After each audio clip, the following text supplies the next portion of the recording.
Tao po. Ay Lola. Ay Lola, magandang hapon po Lola. Nakahiga ka. Maganda naman. O halay, Masakit yung katawan ko. ang masakit katawan mo. May sakit ka. Oo po. Nakahiga lang sa dito si Lola. Ayun guys, ang kanyang tinitirhan dito, bahay kubo, na ang dingding, puro trapal. So kawawa ka naman Lola. Makatayo ka ba dyan para magkausap tayo? Nag-iusap tayo Lola. Anong hinigaan mo Lola? Lamisa? Lamisa po. Patingin niya oh. Sira na Sige nga, po. patingin ko yung hinigaan mo. Marupok na po. Ay grabe guys, lamisa oh. Tingnan mo yung Dahan lang ako para hindi bumag. yung hinihigaan ng ni Lola oh. Tingnan nyo guys. Kawayan lang ang Haligi. haligi. Tingnan nyo guys, ang hinihigaan ni Lola. Okay, baka bumagsak. Sakit pa yung katawan ko. Baka hindi ko kaya mamamatay na ako pag bumagsak. Dahan-dahan ka Lola sa pagbaba, baka mabagsak yung hinihigaan mo. Yun na nga. Niya, Kasi bulok na yung yung haligi ng hinihigaan mo. Lamisa lang siya. Oh, dahan-dahan Lola, dahan-dahan oh. Baka bumagsak yung hinihigaan mo. Hindi pa man nakapako yan. Nakakuan lang yan. Nakapatong lang.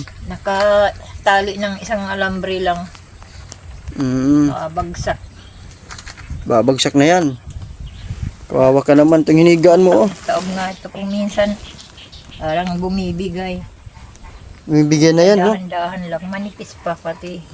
Lola, Kaya hindi ako nagmamalikot kay baka bumagsak ako. delikado mahulog ka dyan. Masakit-sakit pa yung katawan ko. Ilang araw ka na dito nakatira? Pang-apat na araw yan ngayon. Pang-apat din na gabi. Pang-apat. Ba't ka napunta dito sa gitna ng palayan at dito ka nakatira? Kasi na ako para kung hindi ko kuan yung problema ko, bigla lang ako pumunta rito. Hindi ka ba natatakot Lola? Mag-isa ka lang. Hindi na lang ako natatakot. Oh, wala ka man lang ibang gamit dito. Ito lang ang gamit ko. Kahapon nga, umalis ako rito. Nagpunta ako doon sa kaibigan ko. Kaya nakakuha na ko naman ng ulam. Kaya binagyan ko ng talbos ng kamote. Kagabi malakas ang ulan Lola. Hindi ka ba nabasa dito? Nabasa ako ito. Basang-basa ito. Kaya bumangon na rin ako at inanuhan ko yan. Hindi nga natapos. Ito. Oo, Pilupin, butas. Oo. Basang-basa dito. Tumutulo itong ano ko. Tumutulo. Tabing dyan. Tapos wala pang ilaw. Yung ilaw. Paano yan Lola? Wala bang pumupunta dito ng mga siraulo? Dumadaan? Wala man po, wala. So wala. Buti na lang. Kakaawa ka dito. Lola, bakit hindi ka umuwi dun sa anak mo? Mayroon kang anak, di ba? Mayroon. Mayroon kang anak. O ba't ka nandito nakatira? Kaso nagtampong ako sa kanya eh. Lumalaban kasi siya sa akin. Kaya ako Umalis. umalis doon. Oo. Sabi ko sa kanya, aalis ako rito. Andyan nasa iyo. Umalis ka na. Pero alam mo Lola, matanda ka na. Meron kang karamdaman sa katawan mo, may sakit ka. Mas kailangan mo na may mag-aaruga sa iyo. Ang payat-payat ko na nga ngayon. Noon mataba ako. Wala akong namayat. Kasi magdadalawang taon na ako may karamdaman ako. Karamdaman. Kaya hindi na ako makapaghanap buhay.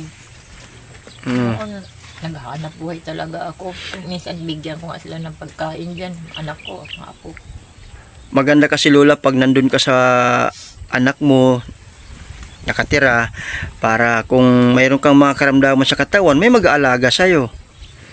Ngayon lang, kaya pag may pasukan, yung dalawa, kaya bali apat lang kami dyan, yung papa nila, at saka ako. Tatlo sila, pang-apat ako. Pag may pasok, ako lang din mag-isa. Maghapon, kagano'n na lang ako dyan sa kanila. Ba't naisipan mong tumira dito sa bahay na to? Kasi para mawala yung problema ko sa anak ko. Problema sa anak mo. Ang problema ko, dahil di na siya namamansin maigi sa akin. Pinababayaan na ako. So kailangan mo talaga Lola ng kasama. Kasi dito sa tinutuluyan mong bahay, tingnan mo Lola, puro trapal. Puro trapal lang. Pag lumakas ang ulan, malakas ang hangin, lilipa rin itong dingding mo. Tapos mababasa ka talaga. Kagabi nga, nga, ingay-ingay. Ang lakas talaga ng hangin kagabi. Oo, malakas ang ulan kagabi. Oo, lakas-lakas. Kala ng ko nga ulan. bagyo. Ang lakas-lakas ng ulan. Oo. Tagal-tagal. So lilip pa rin ang dingding mo dito. Pero nakapahinga ako. Lola, saan ka naman kumukuha ng mga pagkain mo? Saan ka naman, nangihingi ka na lang? Hindi ako nang hingi. Binibigyan ako pag, kahit na hindi ako, sabi kong ganun siguro, nakakaawa ng hitsura ko. Kasi dami na aawa sa akin doon. Pag pumunta ko doon sa mga kaibigan ko, binibigyan na lang ako. Kahit hindi ko kilala, nanananggot nga banda roon sa nabigyan ako sa kagantang nga. Binibigyan ka na lang ng bigas. Oo, hindi naman ako nang hingi. O, Para kasi- akong lumulutang. Pag umupo ako, pag binigyan ako, para akong lumulutang, sabi ko.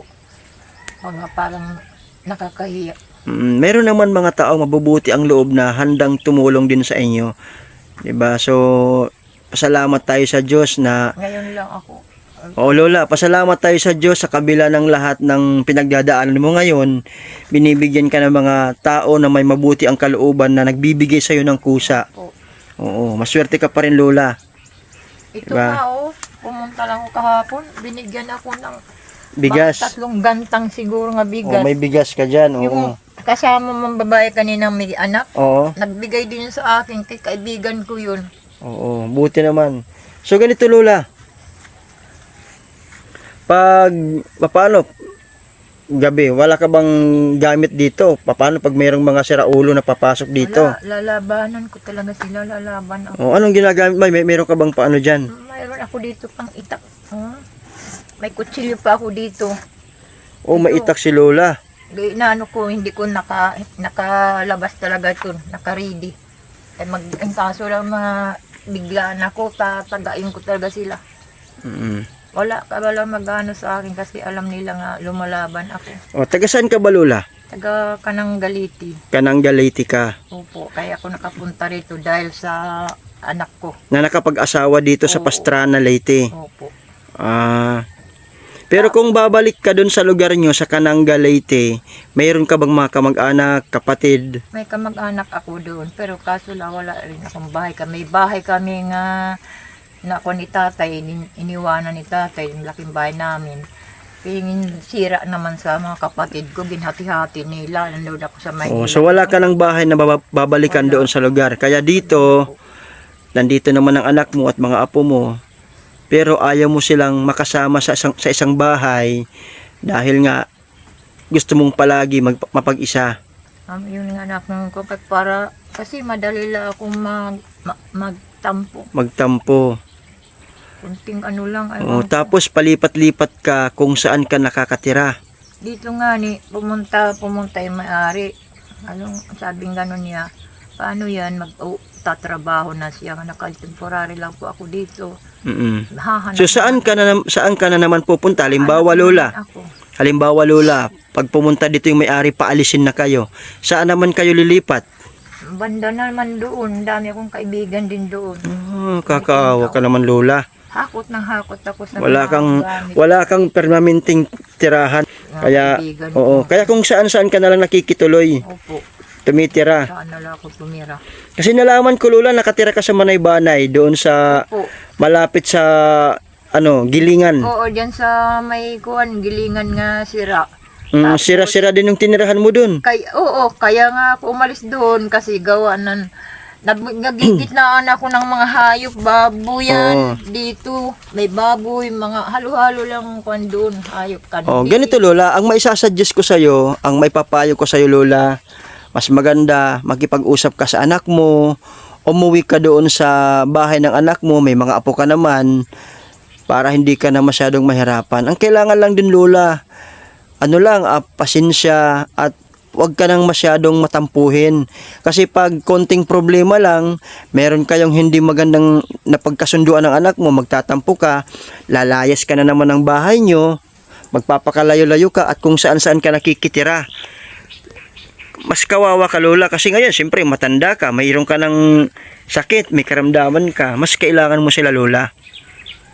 Kailangan dapat, kaso nga lang, kasi katulad niya na ginagawa niya, nag-ano siya ng ibang feeling niya.